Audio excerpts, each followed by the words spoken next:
Hi hello வணக்கம் மக்களே. இன்றைக்கி பார்த்தீங்கன்னா நம்ம தக்காளி ஜாம் தான் செய்ய போகிறோம். சென்னையில் எப்படி பிரெட் அல்வாவோ, நம்ம தஞ்சாவூர் சைடெலாம் பார்த்தீங்கன்னா தக்காளி ஜாம் தான் பிரியாணிக்கு. இன்றைக்கி பார்த்தீங்கன்னா ஒரு 5 கிலோ தக்காளி எடுத்துருக்கோம்.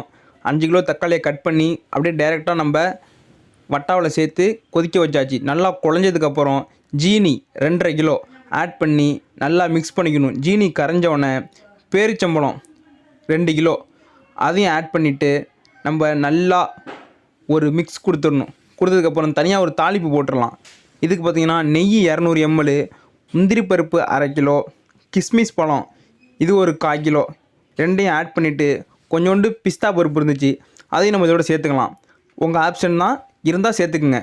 சேர்த்துட்டு மிதமான சூட்டில் பொறுமையாக அப்படியே வருங்க. அப்போ தான் கிஸ்மிஸ் பழம் பொறுமையாக அப்படியே உப்பி வரும்.